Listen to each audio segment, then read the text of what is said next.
You also ran into trouble with Mrs. Gandhi, and you were asked to leave the country during emergency. What is it that you did that led to that? Well, I didn't think there was anything especially which I did. What the trouble really arose from the fact that we refused to accept censorship. That was where the trouble arose, and they said either you sign the censorship document and stick to censorship, or you have to get out. And it was the BBC in London's decision, basically, that not to accept the censorship. How long were you away during that period? 18 months. And when you returned, did she was she all right with you when you interviewed her? Did she agree to be interviewed? Yes, she did agree to be interviewed, and I interviewed Sanjay as well. There was one lovely story, though, which happened when I took a Director General of the BBC to see her, and he asked her how did she feel after the emergency when the people of India turned against her. And she said, the people of India never really turned against me. They were only misled by rumours. And then she smiled at the Director General and at me and said, some of them spread by the BBC. Which, of course, I wouldn't say was not true, but I thought it was rather a charming way that she put it. But was she antagonistic when you asked her uncomfortable questions? And you did ask many. Yeah, she could be antagonistic, but sometimes she was absolutely charming. She was my experience of Indira Gandhi, and I met her on several occasions, was that she was quite moody. Sometimes she was charming, sometimes she was very brief, sometimes and quite abrupt. Her son Rajiv Gandhi was not as suspicious of the media as she was, and you did interview him. In fact, I think the very first interview or the second interview that he granted to the media was with you, isn't it? Yes, I think I had a good and close relationship with Rajiv Gandhi. He was very good with the media. He understood it. And was very open and willing. And I had a very brief interview with him on the day, tragically, when he died. In fact, in one of the election rallies, I remember clearly that he would seek you out and he would say, yes, Mark Saab, the next question. Isn't it? What was the rapport that you shared with him? What was it? Well, I don't know. I mean, Rajiv Gandhi, before he became Prime Minister, when he went into politics, he used to meet groups of people to discuss with them what they thought should be done in India. And there was a group of foreign correspondents he used to meet, and I was a member of that group. And I think ever since then, there was a sort of a bit of a rapport between us. But he didn't always like everything I said, by any means. One anecdote I remember your colleague telling me was that when you were interviewing him, he commented that the lighting was not too good and very, if I may say, a Doordarshan kind of lighting, well, isn't it? I shouldn't say this on Doordarshan, whose lighting I'm sure is absolutely perfect, but he did criticize the lighting, yes. But there was another occasion when I was interviewing him with the same colleague of yours, and the sound recordist put this, the microphone rather high up, I thought. So I said to him, usko thoda niche kar do. So Rajiv said to me, you speak very good Hindi.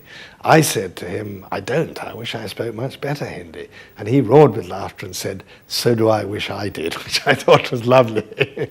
But you didn't share that kind of a rapport with his brother, Sanjay Gandhi, isn't it? No, I did not share that rapport with Sanjay Gandhi. Sanjay was very hostile. He was hostile to me. I think he was hostile to the press in general.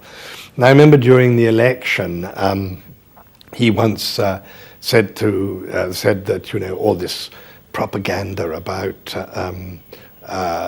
family planning excesses and everything was just rumours spread by the press. And I said to him quite sharply, I said that the rumours couldn't have been spread by the press. They were censored or thrown out of the country. And actually, he should have realised that by censoring the press, by stopping accurate and fair reporting, all he did was to give rumours and rumour mongers a free room to do exactly what they wanted. And he wasn't very amused when I said that to him. You've interviewed several prime ministers. You did Mrs. Gandhi, you did Rajiv Gandhi. You also interviewed Morarji Desai. In fact, you asked him that uncomfortable question about whether he did the urine therapy.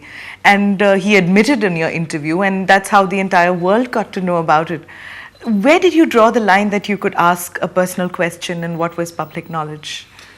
Well, I knew that enough people knew about urine therapy for it to be important for me to ask this question. Otherwise, it would not have been, it would have been seen as a very soft interview indeed. But I had confidence in Morarji, and my confidence was well placed. You know, people always think of Morarji as a rather grim, humorless man, but he had a wonderful sense of humor. And I was as close to Morarji as I was to Rajiv. And I remember Morarji's answer very well. He looked at me and he said, how do I look? And you know, he had wonderful skin, translucent skin. And I said, well, you actually, I have to agree, Prime Minister, you look rather better than I do. And he said, and I'm rather older than you, aren't I? And he was over 80. And I said, yes, you are rather older than I am. So then he said, well, there's your answer for you. Then he went on to say, and anyhow, I've never been ashamed of this, he said, I have written a book about it. So you didn't hesitate in asking uncomfortable questions, isn't it? Well, I tried not to, no, certainly. Yes, I think that's our job to ask uncomfortable questions. But I've never been really that sort of interviewer, or never really wanted to be the sort of person who goes out to have a punch-up with people or that sort of thing. I always like to I beg to differ, Mark Saab. I beg to differ. I remember very clearly a press conference that Narasimha Rao had when he was Prime Minister after the Babri demolition, and you were extremely strong in the words that you used. Are you going to rebuild that mosque? And I remember very clearly a very uncomfortable Prime Minister who hummed and hawed and pouted and did not reply. And you pursued with your questioning. Why did your contingency plan to defend the mosque fail completely? The contingency plan essentially... Well, I do remember that, because I remember afterwards one of his officials came up to me and said, why were you so angry? And I said, well, I didn't mean to be angry. I hope I was not angry. But I did say that personally I was extremely distressed by what had happened at Ayodhya. Is there any interview that you feel that you regret that you did that? Any story that you feel that you regret? I regret the fact that I've made mistakes, but I regard it as inevitable that I would make mistakes, because I think any journalist who says he's never or she's never made a mistake is either a liar or a fool. I remember, for instance, getting who would be the Prime Minister after Morarji totally wrong. I thought it would be Jagjeevan Ram. And when I went to see Chaudhry Saab, a lot of the supporters around him booed me and shouted, you know, BBC, Galat Khabar Diya, and all this sort of thing. I remember that mistake very, very strongly indeed. We all make mistakes. You also did reporting from some tough locations, like you went to do the Bhopal gas tragedy. Now, that was a risk for you and your crew, yet you decided to go there and do the reporting. You got an award for that as well.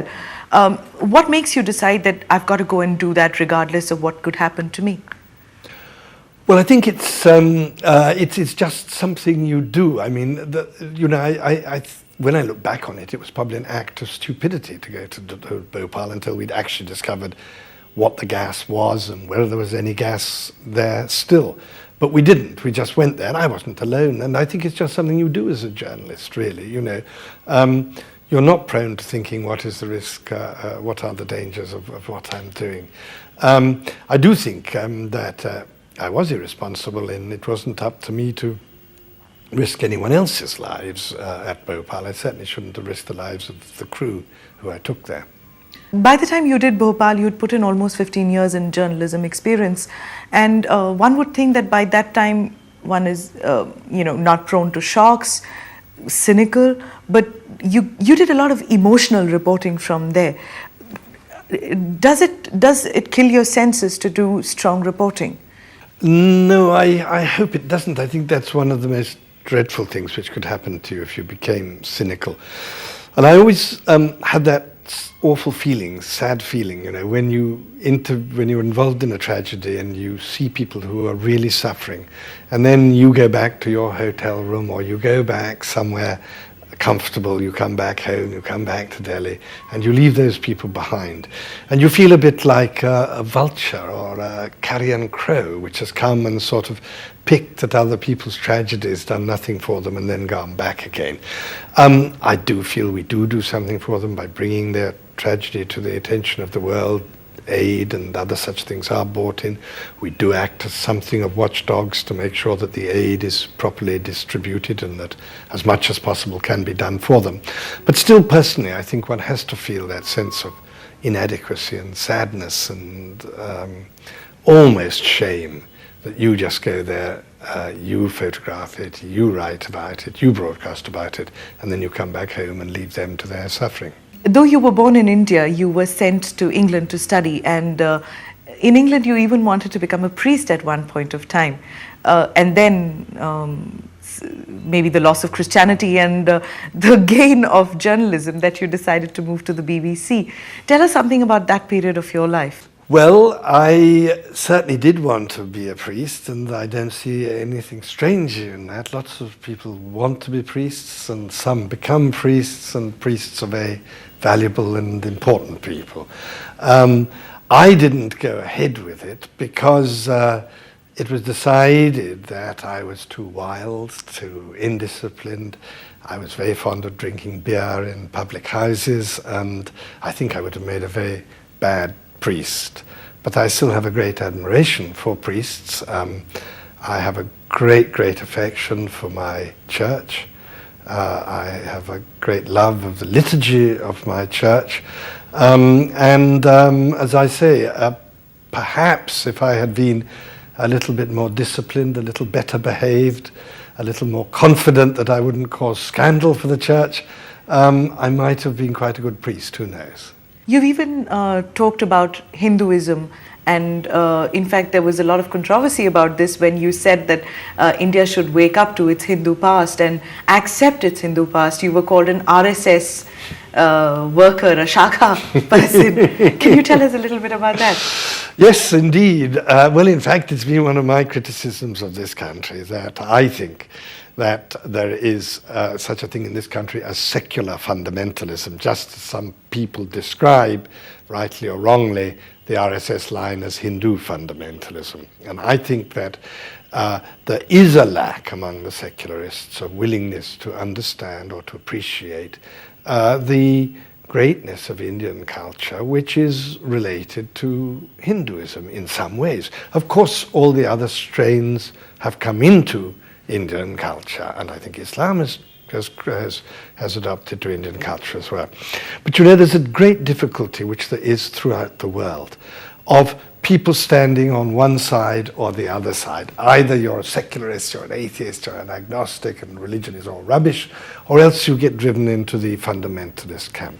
And it seems to me that the great genius of India and the genius of Mahatma Gandhi was to search and find for the middle ground, which allowed you to accept the greatness and the importance of religion without allowing it too much of a place in public life, and certainly without being driven into what you might call a fundamentalist corner. You worked in the BBC for several years, and towards Many years.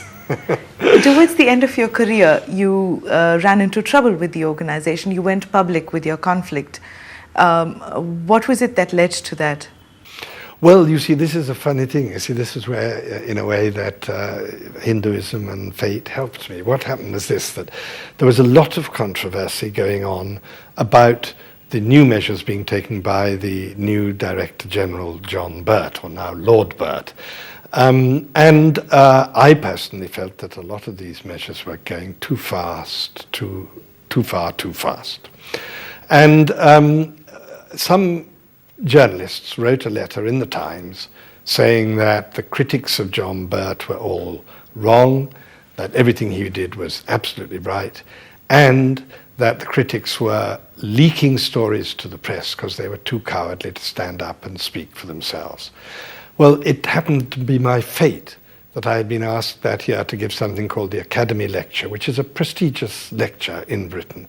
So I had a platform to stand on.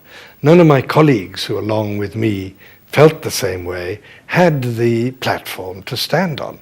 So I felt it was fate which had put me in that position and given me, in a way, the duty to speak on behalf of all my colleagues who felt as I did, and to demonstrate that none of us were cowards or cowardly. Do you regret having made that speech in UK?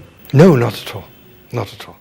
In fact, strangely, since giving up my job at the BBC, my staff job and my job as a reporter, I have actually had a whole lot of new experiences which have been wonderful. I've made programs, I still do make programs for the BBC.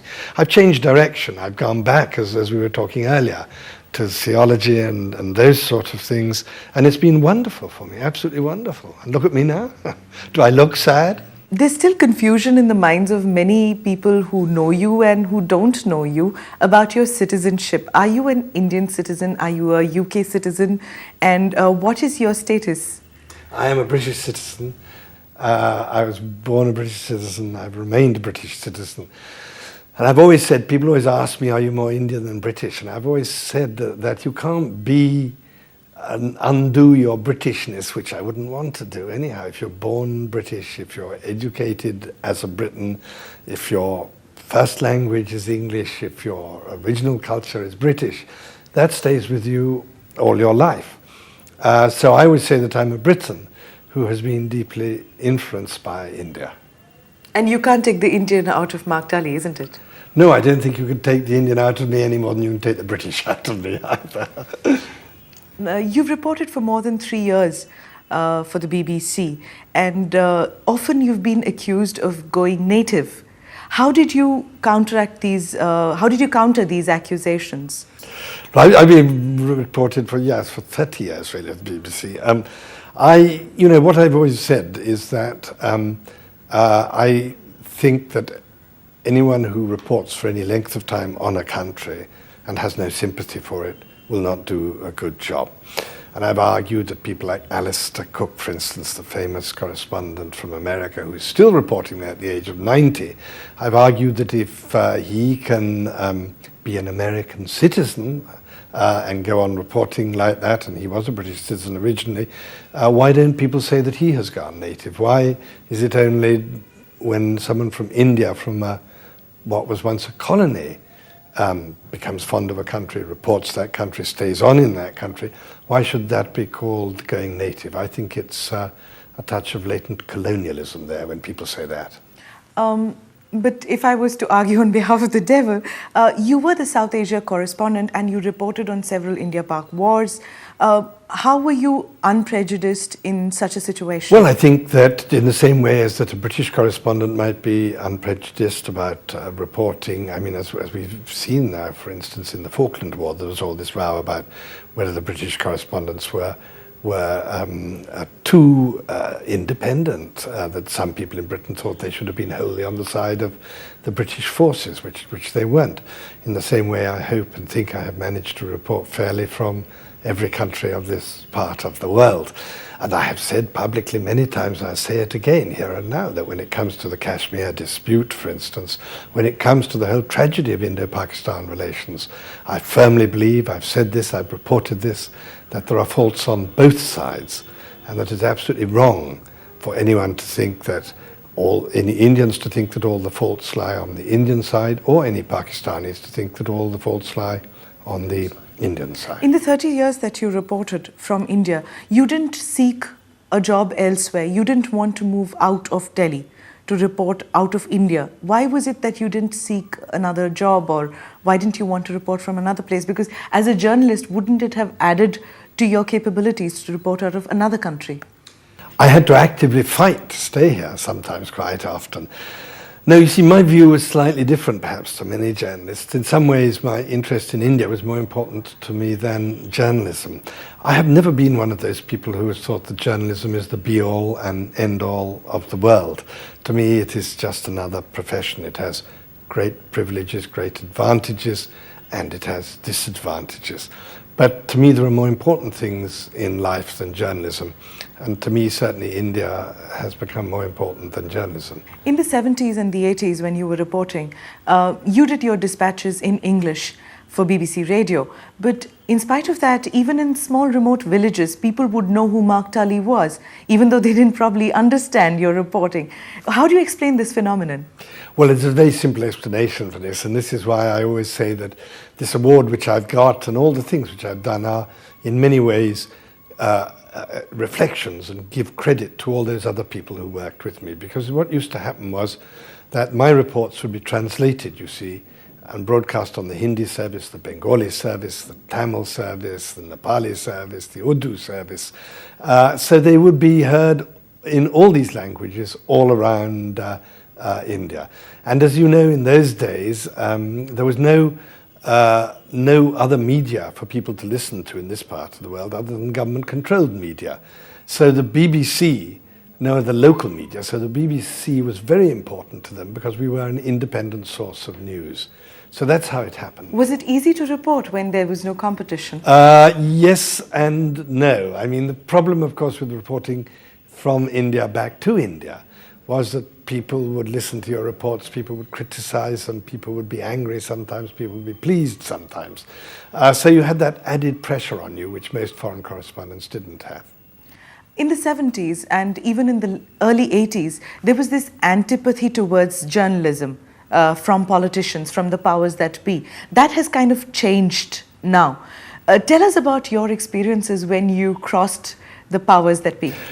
Well, I'll tell you one funny story which happened to me in Pakistan, which was on the eve of the hanging of Bhutto. I was rung up by General Zia's spokesman, who I knew very well. I'd known him since the Bangladesh War, Colonel Salik, because I had said that Bhutto was going to be hanged the next day. And Salik was absolutely livid, and he said to me, "This is absolute rubbish, completely untrue." And I said, "Salik Saab, are you telling me officially that this is untrue? If it is, I will broadcast it. If you are not, I can't broadcast it." So he said, "No." I said, I don't want to mess around with words. I'm just telling you that this is absolutely untrue." So I went on and said to him, "Is this official? Are you speaking to me as the official spokesman?" He would not say. I said, "Can I quote that the official spokesman has said this?" He would not say yes or no. So in the end, I said to him, "Well, Salik Saab, we can't go on like this forever. And unless you ring me and tell me as the official spokesman, I can't broadcast it." And he was absolutely livid and slammed the phone down. There've been times in India, there was a time I remember when Shada Prasad, who I had a great admiration for, was very angry about Mrs. Gandhi's dispatch I had written. There was a funny story about that. I had said that people were saying that Maruti was Maroti, that the mother is crying because the Maruti project was in such a mess. And Sada Prasad thought that was a very poor joke and was not pleased by it at all.